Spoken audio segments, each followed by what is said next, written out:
मंडळी, दादा कोंडकेंचं एक खूप फेमस गाणं पावसाळा आला की प्रत्येकाच्या ओठावर असतंय आणि ते गाणं म्हणजे वर ढगाला लागली कळ.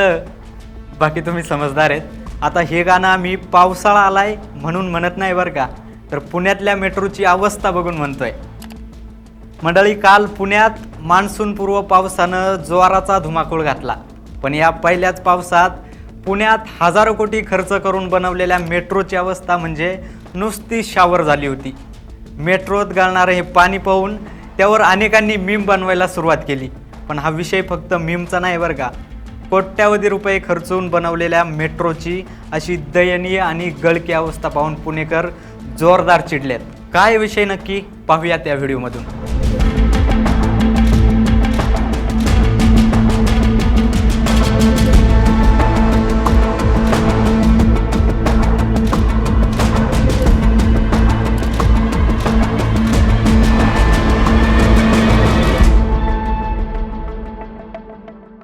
मंडळी, पुण्यात शुक्रवारी झालेल्या मुसळधार पावसामुळं पिंपरी स्वारगेट पर्पल लाईनवरील धावत्या मेट्रो कोचच्या छतातून पाणी गळती झाल्याची धक्कादायक घटना समोर आली.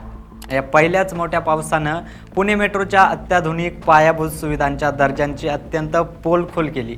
प्रवाशांना धावत्या ट्रेनमध्येच छत्री उघडण्याची किंवा भिजत प्रवास करण्याची वेळ आली आहे. आणि या घटनेचा व्हिडिओ जेव्हा सोशल मीडियावर वाऱ्यासारखा व्हायरल झाला, त्यानंतर मात्र पुणेकरांनी अक्षरशः महामेट्रो प्रशासनाच्या कारभाराचे धिंडवडे काढलेत.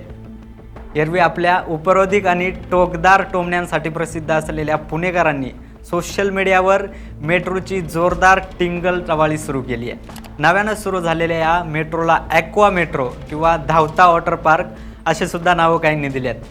शुक्रवारी संध्याकाळच्या सुमारास पुणे शहर आणि परिसरात अचानक आलेल्या मुसळधार पावसामुळे जनजीवन विस्कळीत झालं होतं. नोकरी आणि व्यवसायावरून घरी परतणाऱ्या हजारो नागरिकांनी रस्त्यावरील वाहतूक कोंडी टाळण्यासाठी मेट्रो प्रवासाला प्राधान्य दिलं होतं. मात्र पिंपरी चिंचवड ते स्वारगेट दरम्यान धावणाऱ्या पर्पल लाईनवरील एका मेट्रो कोचमध्ये प्रवाशांना अत्यंत विचित्र अनुभवाला सामोरं जावं लागले. ट्रेन वेगानं धावत असताना अचानक कोचच्या छतामधून पावसाचं पाणी टपकू लागलं. सुरुवातीला किरकोळ वाटणारी ही गळती काही वेळातच एवढी वाढली की जणू काही ट्रेनच्या आतच पाऊस पडतोय असा भास निर्माण झाला. कोचच्या मध्यभागातून पाणी थेट प्रवाशांच्या अंगावर पडत असल्यानं डब्यात एकच गोंधळ उडाला होता. या अचानक उद्भवलेल्या परिस्थितीमुळं प्रवाशांचे प्रचंड हाल तर झालेच. डब्यामध्ये उभे असलेले नागरिक स्वतःचं सामान आणि कपडे वाचवण्यासाठी इकडून तिकडं धावपळ करू लागले होते. आणि ज्या प्रवाशांकडे छत्र्या होत्या त्यांनी चक्क धावत्या मेट्रोच्या डब्यामध्ये छत्र्या उघडून स्वतःचा बचाव केला. छतातून पडणारं पाणी सातत्यानं खाली साचत गेल्यामुळं मेट्रो कोचच्या संपूर्ण फरशीवर पाण्याचं तळं साचलं होतं आणि जलभराव सारखी स्थिती निर्माण झाली होती. यामुळं ट्रेन चालू असताना आणि थांबताना प्रवाशांना घसरून पडण्याचा देखील मोठा धोका निर्माण झाला होता. अनेक ज्येष्ठ नागरिक आणि महिला प्रवाशांना या साचलेल्या पाण्यातून अत्यंत कसरतीनं आपल्या भीतीच्या छायेत प्रवास करावा लागला. या संपूर्ण घटनेचं चित्रीकरण काही प्रवाशांनी आपल्या मोबाईलच्या कॅमेऱ्यात कैद केलं आणि ते सोशल मीडियाच्या प्लॅटफॉर्मवर पोस्ट केलं. आणि हा व्हिडिओ समोर येताच पुणेकरांच्या संतापाला अखेर बांध फुटला. ट्विटर, इंस्टाग्राम, फेसबुक आणि नेटवर पुणे मेट्रोच्या ढिसाळ व्यवस्थापनावर आणि निकृष्ट दर्जाच्या कामावर जोरदार टीका करण्यात आली.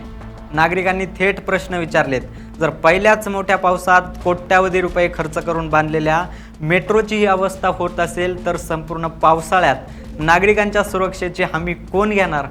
पुणेकरांनी आपल्या नेहमीच्या उपरोधिक शैलीत या परिस्थितीची खिल्ली उडवायला सुरुवात केली आहे. एका युजरने लिहिलं आहे की पुणे मेट्रोने उन्हाळ्याच्या त्रासानंतर प्रवाशांना थेट ट्रेनमध्येच मान्सूनचा मोकळा आनंद घेण्यासाठी लाईव्ह शॉवरची व्यवस्था केली आहे, ती पण मोफत.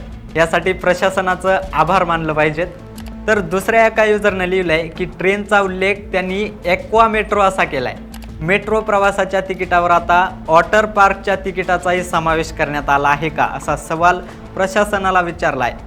सोशल मीडियावरील या जोरदार टिंगल टवाळीमुळं महामेट्रोची आबरू चव्हाट्यावर आली आहे. तज्ज्ञांच्या मते ही गळती मेट्रो कोचच्या छतावर बसवण्यात आलेल्या एअर कंडिशन सिस्टमच्या डक्टमध्ये पाणी साचल्यामुळं किंवा छताच्या जोडणीत राहिलेल्या एका तांत्रिक त्रुटीमुळं झाली असण्याची दाट शक्यता आहे.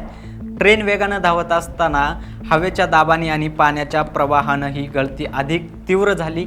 मेट्रोसारख्या अत्याधुनिक आणि संवेदनशील सार्वजनिक वाहतूक व्यवस्थेमध्ये अशा प्रकारची गळती होणं हे केवळ प्रवाशांच्या गैरसोयीचं नसून शॉर्ट सर्किटसारख्या मोठ्या अपघातांना निमंत्रण देणारं ठरू शकतं, अशी भीतीसुद्धा तज्ज्ञांनी व्यक्त केली आहे. या गंभीर प्रकारानंतर पुणे मेट्रो प्रशासनाच्या कार्यक्षमतेवर आणि देखभालीच्या पद्धतीवर मोठं प्रश्नचिन्ह निर्माण झाले. पावसाळा पूर्वतयारीत दावा करणाऱ्या प्रशासनाचा फुगा पहिल्याच पावसात फुटल्यानं या घटनेवरून स्पष्ट झाले. महामेट्रोने या घटनेची गंभीर दखल घेऊन तातडीनं असे संबंधित कोच बाजूला करणं, गळतीचं नेमकं कारण शोधणं आणि सर्वच ट्रेनची सुरक्षा तपासणी करणं आता आवश्यक बनलंय. नागरिकांमधून आता या निष्काळजीपणाला जबाबदार असणाऱ्या अधिकाऱ्यांवर आणि कंत्राटदारांवर कडक कारवाई करण्याची मागणी केली जाते. मेट्रो आणि गळतीचं हे पहिलंच कनेक्शन नाही मित्रांनो. 2 महिन्यापूर्वी मार्चमध्ये बुधवार पेठेत एका पठ्ठ्यानं आपल्या घराखाली बोरवेल खोदता थेट 80 फूट खाली मेट्रोच्या भूमिगत बोगद्याला छिद्र पाडलं होतं. तिथं बोगद्यात चिखल गळाला आणि इकडं कोचमध्ये पाणी गळतंय. मेट्रोनं पुणेकरांचा प्रवास सोपा केला हे खरं आहे, पण अशा गळतीमुळं कोट्यावधींच्या बजेटवर पाणी फेरलं गेलंय. आता यावर मेट्रो प्रशासन काय मलमपट्टी करताय हे बघणं महत्त्वाचं आहे. तुम्हाला काय वाटतंय, या गळतीला जबाबदार कोण आहे? कमेंटमध्ये आम्हाला नक्की सांगा. Bureau report LS Marathi.